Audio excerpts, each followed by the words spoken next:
In the early morning hours of December 1st, 1948, a man's body was discovered on Somerton Beach, just south of Adelaide, Australia. He was lying on the sand, his head resting gently against the seawall, legs outstretched, feet crossed as if peacefully asleep. He wore a smart brown suit, a crisp white shirt, and polished leather shoes. But there was something wrong, something that didn't sit right. His limbs were stiff, his skin was cold, he wasn't asleep. He was dead. The man had no wallet, no money, no phone, not even a hat, which was unusual for the time. Every label had been meticulously removed from his clothing. Not a single identifying mark remained, not even on his underclothes. To the police, the message was clear. Someone had tried to erase him, and they'd done a very good job. He carried no identification, and no one who saw his photo could recognize him. It was as if he had appeared out of thin air, only to vanish again in death. But this was only the beginning.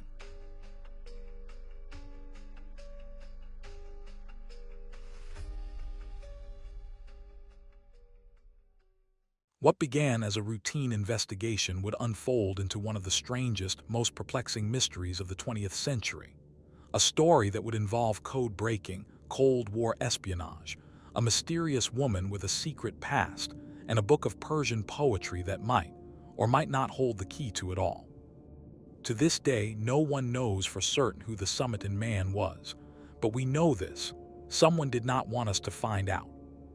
When police first examined the body, they found no visible signs of injury, no bruises, no wounds, no indication of a struggle.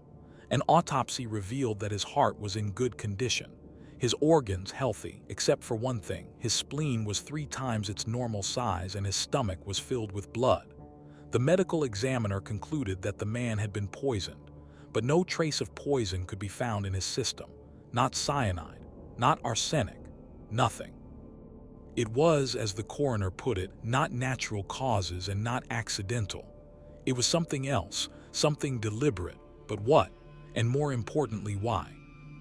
They called him the Somerton Man, named after the beach where he was found. With no name to attach to the body, the authorities turned to his belongings. A day after the discovery, investigators found an unclaimed suitcase at the Adelaide railway station. It had been checked in the day before the body was found. Inside the case were several neatly folded items of clothing: a screwdriver, a pair of scissors, a table knife that had been sharpened in a strange, homemade fashion.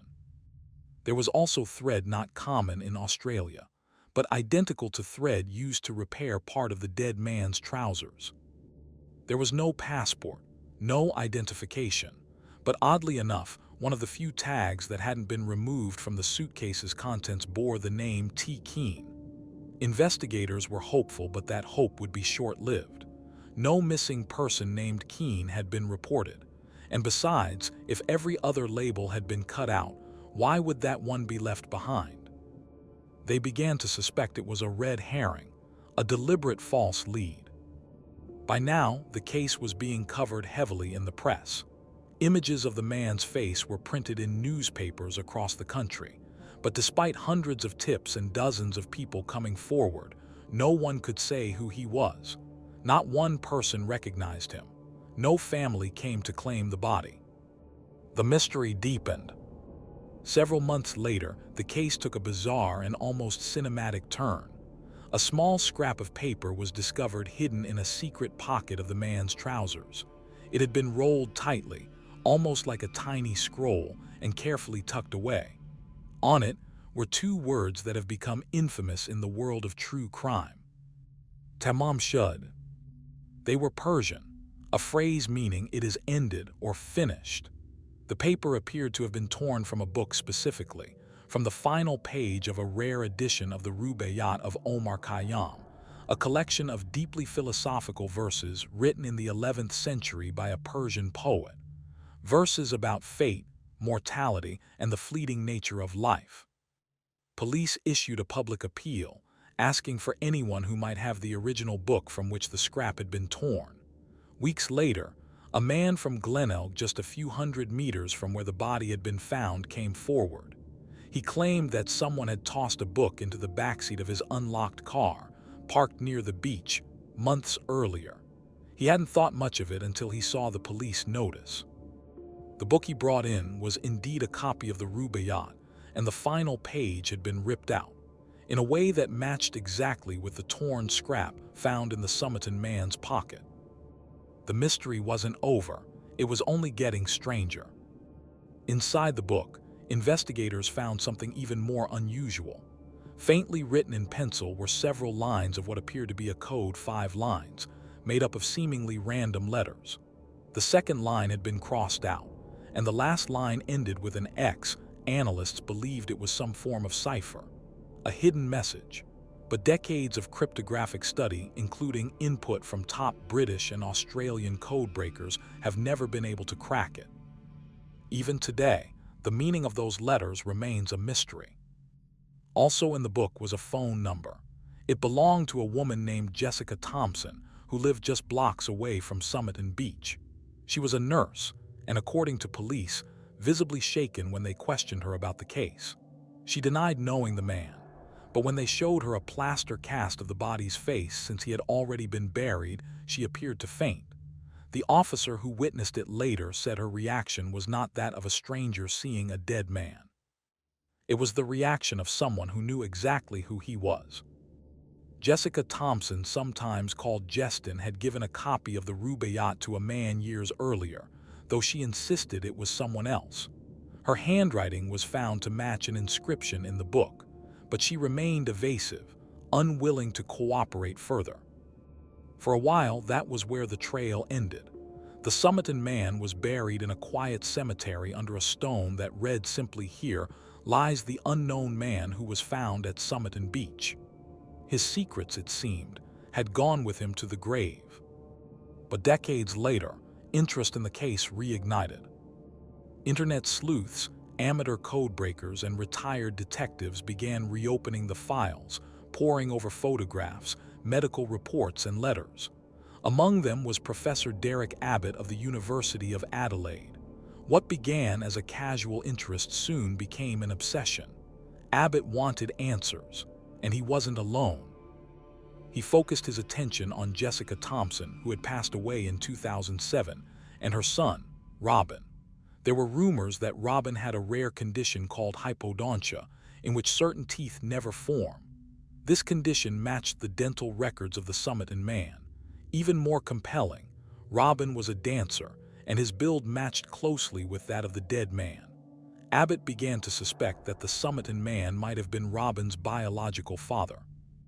The implications were staggering. Could Jessica Thompson have had an affair with a man who later died under mysterious circumstances? Could she have hidden the truth, not just from police, but from her own son? In 2021, the South Australian government finally granted permission to exhume the Somerton Man's body. Forensic scientists extracted DNA from his bones and began the long process of genetic genealogy. The same method used to identify the Golden State Killer was now being used on one of Australia's oldest mysteries. In 2022, a breakthrough came. Based on DNA and ancestry records, the man was tentatively identified as Carl Charles Webb, an electrical engineer born in Melbourne in 1905. He had gone missing around the time the body was found. His family never filed a missing persons report. Little is known about his life, but there are fragments: a failed marriage, interests in poetry and electronics, and hints of a troubled past. But the questions didn't stop. If Charles Webb was the Somerton Man, why did he travel to Adelaide? Why remove every trace of his identity? Was his death suicide or something darker? Jessica Thompson's connection to him remains unresolved. Whether they knew each other, whether Robin was his child, those answers still evade us. The code in the back of the Rubaiyat has never been deciphered. The book's presence in a stranger's car remains unexplained. And perhaps most haunting of all, we still don't know what those final words meant. Tamam Shud. It has ended. Or is it? Charles Webb, a name that had long since vanished from the living memory of his family, reappeared with spectral weight more than 70 years after his disappearance. For many, The DNA evidence seemed to bring closure, a quiet resolution to a long-standing enigma. But in truth, it only deepened the mystery, because now we had a name, and yet we still had no answers. Who was Charles Webb? The record is blurry, the pieces fragmented. Born in 1905 in Victoria, Australia, he was the youngest of 6 children. He worked as an electrical engineer, a field demanding meticulous logic and precision. He had a wife, Dorothy Jean Robertson, and a house in Melbourne. But beyond the basic facts, Charles was elusive. No diaries, no letters, no strong friendships remembered. His family line slowly dissolved, leaving little behind but the echo of a man once tethered to society, now reduced to a cadaver on a beach and a strand of DNA. What is known is that in April of 1947, his wife left him. She filed for divorce, citing desertion. That same year, Charles Webb simply vanished. No further records, no witness accounts, no formal missing persons report. It's as if he chose to walk out of his own life and never walk back in. But that silence raised its own questions. Why would a man with a technical background, one who presumably understood how to navigate the world with structure and clarity, remove every identifying marker from his belongings? Why travel to Adelaide, a city hundreds of kilometers away from everything he knew, and die in such a calculated, cryptic manner? And what of the Rubaiyat? Why that book? Why those final words? Theories emerged like smoke from a fire no one could extinguish. Some believed Webb had taken his own life. The quiet pose on the beach, the poetic farewell hidden in his pocket, it suggested a sense of finality, even dignity. Perhaps the labels were removed to spare his family the shame of public discovery. Maybe he wished to disappear not just from the world, but from memory itself. But if this were a suicide, why poison? And why a poison that left no trace? Toxicologists were baffled. Digitalis and strophanthin, 2 rare cardiac poisons, were suggested at the time.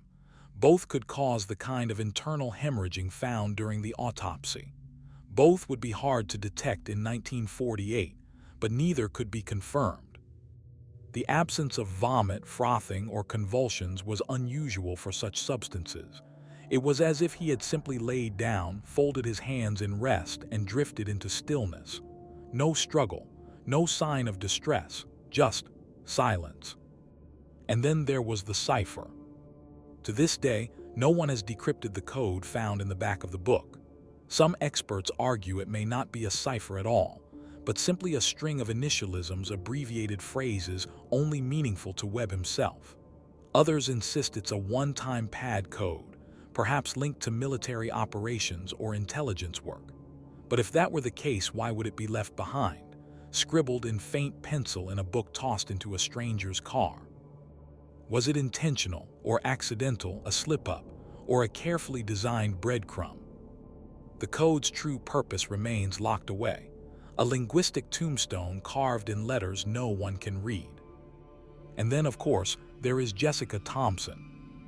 To this day, her role in the Tamam Shud mystery is perhaps the most unsettling element of all. Known in police files as Jestin, she was a reserved woman, intelligent, composed, trained as a nurse, and known for her interest in literature, particularly Persian poetry. She was also known for her reluctance to speak about the case, even decades later. When her daughter was interviewed years after her death, she claimed that Jessica had known more than she let on. In fact, she said, her mother had confided that she knew the man on the beach, but out of fear or duty she took that knowledge to the grave. There were rumors, unconfirmed but persistent, that Jessica had ties to intelligence services during the war. Her linguistic skills and nursing background would have made her a valuable asset.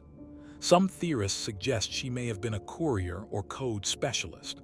And Charles Webb, engineer, loner, and now the suspected Somerton Man, could have been involved in the same murky world. If that were true, the code in the Rubaiyat, the poison, the removed labels, it all starts to look less like tragedy and more like execution. A Cold War cleanup, a loose end tied up. In 1948, Australia was a nation on edge. The Second World War had ended only 3 years earlier, but the Cold War had already begun. Soviet spies were active across the globe, and Australia was no exception. The newly formed ASIO, the Australian Security Intelligence Organization, was just beginning to gather its footing, and paranoia seeped through the walls of governments like mold. In 1949, a year after the Somerton Man's death, a Soviet defector named Vladimir Petrov would later reveal the extent of espionage networks operating within Australia. Codes, couriers, double agents, they were real, and they were everywhere. Was Charles Webb a spy? Was Jessica? Or were they merely two people who shared a moment, one that spiraled into something neither could escape? The mystery lingers in the strangest places. In 2013, Professor Derek Abbott married Rachel Egan, a woman believed to be the granddaughter of Jessica Thompson. Together, they have 3 children. It's an odd twist of fate, one born not of love at first sight, but of a shared obsession with the past. Rachel herself has said that her family history feels like a story not entirely her own. It haunts her, even though she never chose it. The past clings like salt to the shore. And yet, even with a name Charles Webb, the full picture refuses to form. His motivations, his final days, his connection to Jessica, his last thoughts, all remain shadowed. And then there's the way he died. The quiet arrangement of his body, the placement of the arms, the relaxed legs, the formal clothing, the clean shave, the almost ceremonial positioning. He did not collapse, he was not dragged.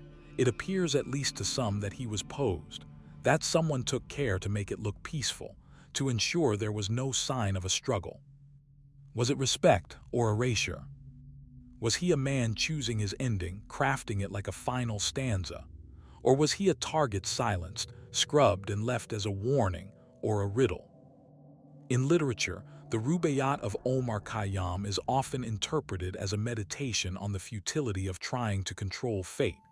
Its verses whisper of wine, love, and the finality of death. The line, Tamam Shud, isn't just a flourish, it's the author's own ending, his curtain call. But it's also a challenge. If this was Charles Webb's ending, it was one of extraordinary design. Every clue he left behind invites not closure but questions.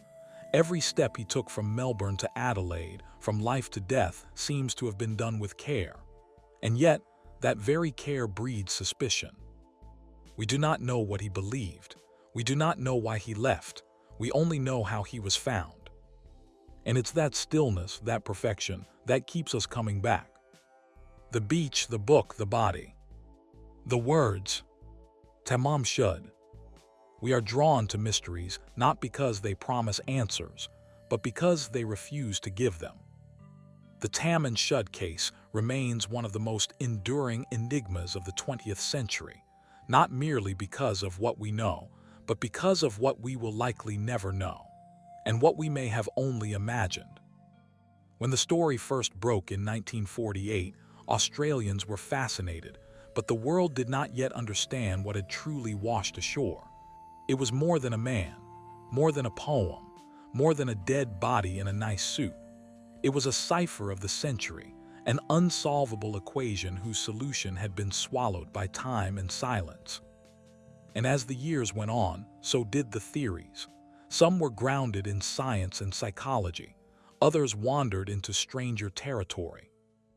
One such theory proposed that Charles Webb had been a member of a secretive esoteric society, perhaps one rooted in Persian mysticism or even more arcane teachings.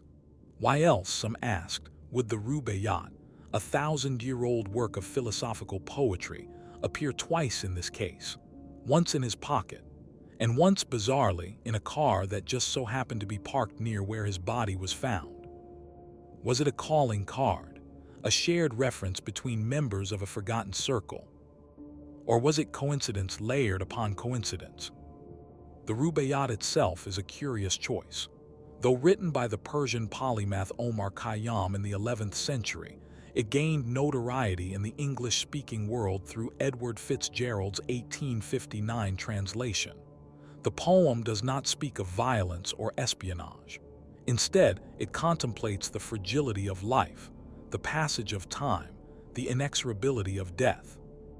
The moving finger writes, and having writ moves on. It is, in essence, a poem about accepting the limits of human control, about the impossibility of undoing what has been done. In that light, the presence of Tamam Shud, it is finished, takes on a somber, almost sacred weight. But the literary allure is only one strand in the ever-thickening tapestry. There is the curious fact that Webb's body had unusually well-developed calf muscles like a dancer, the coroner noted. He also had wedge-shaped toes. These features were rare and noted as potentially significant. Some speculated he had been a ballet dancer or perhaps a long-distance cyclist. These were not idle observations.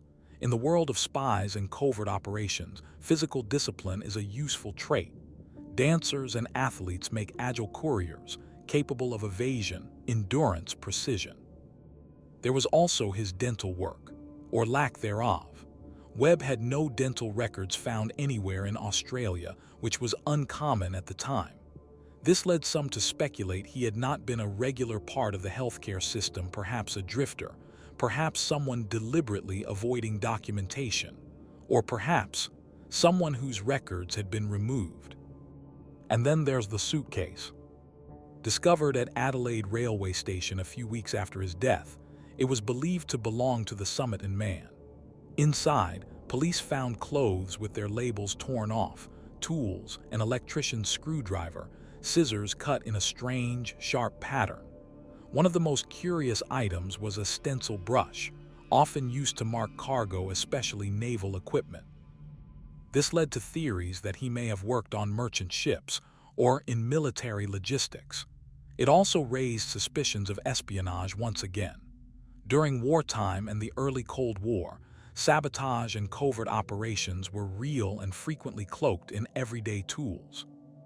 But if the suitcase was his, why leave it behind? Why not dispose of the contents? Why keep tools with no fingerprints? Some believed the suitcase was a decoy, a deliberate distraction from something else, something much larger. The late 1940s were a crucible for secret histories. The Soviets had successfully tested their first atomic bomb by 1949, and both Western and Eastern blocs were scrambling to steal or secure technical knowledge. Australia, though distant geographically, was not immune. It was home to the Woomera rocket range, one of the most secretive weapons testing facilities in the world at that time. What if Charles Webb, engineer, educated, a man of little emotional baggage, had been hired or coerced into service for one side or the other? And what if he tried to walk away? There's an eerie symmetry to the idea of a man erased, a man who tried to vanish and, in doing so, became immortal in his mystery. The more we attempt to explain him, the more he slips through our fingers. Even the DNA revelations, impressive as they are, only muddy the water. Genetic genealogy confirmed his identity, yes, but it cannot confirm motive. It cannot tell us if he was murdered or if he planned his own death. It cannot explain why he possessed no wallet, no ID, no money. Nor can it decode the scrawled cipher in his final book. The irony of having a name, but no narrative, is almost poetic. Even his surviving relatives, disconnected, knew nothing of his disappearance. He was not mourned, he was not missed, he was simply gone. It raises an uncomfortable question.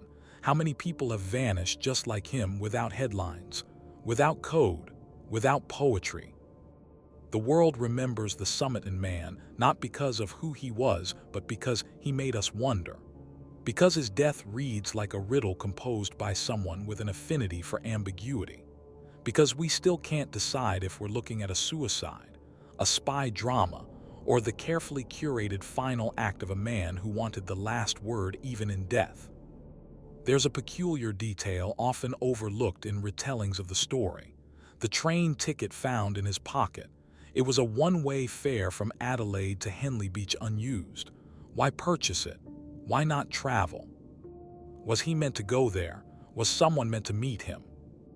Or was it another layer of misdirection, another half-step designed to obscure the trail? and who threw the rubaiyat into the back of a stranger's car. Because that, too, seems almost theatrical, as if someone wanted it to be found but not too easily, as if someone wanted the mystery to continue, or at least to be discovered in fragments. This sense of storytelling of design is what gives the Tamam Shud case its haunting longevity. It's not just the facts, it's the structure, the plot, the narrative architecture, the discarded clues, the half-finished phrases, the silent characters. It feels less like a death and more like an authored performance. What kind of person does that? What kind of person dies alone and leaves behind a message in Persian poetry? And not just a message, but a finale. Even in a century full of strange disappearances and shadowy deaths, the Somerton Man stands apart. He didn't just die. He vanished, then reappeared, then vanished again, this time into myth. The sea took his body and returned it. The police took his secrets and archived them. We take his story and tell it again and again, because it feels unfinished no matter how many times we say the words Tamam Shud. There's a moment late at night when the world has gone quiet where this case seems to speak, not in words, not in facts, but in atmosphere, in its stubborn refusal to settle.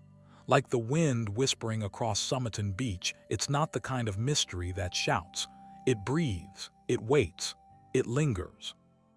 And it keeps pulling us back. Decades after that December morning in 1948, the body of the Somerton Man was exhumed from West Terrace Cemetery.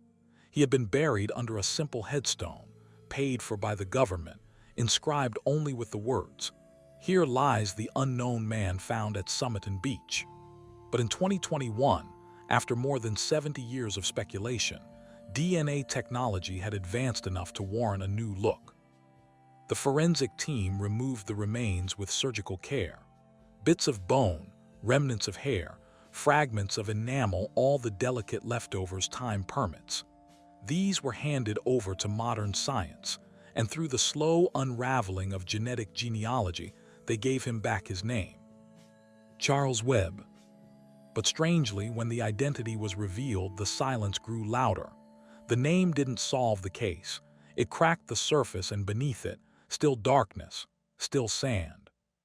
Because what we really want isn't just to know who he was. We want to know why he disappeared, why he died, why he chose Adelaide, why the poetry, why the suitcase, why the code. We want a reason. And that may be the one thing we will never have.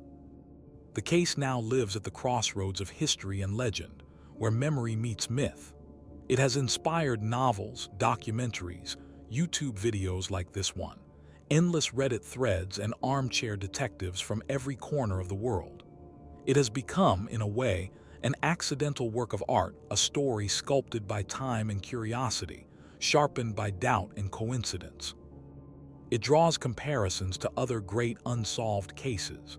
The Voynich manuscript, with its incomprehensible language and impossible illustrations. The disappearance of Agatha Christie, whose own vanishing act still stirs curiosity nearly a century later.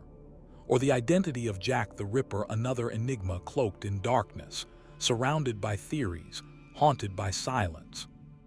But the Tamam Shud case is different in one crucial way. It feels personal. There's something painfully human about it.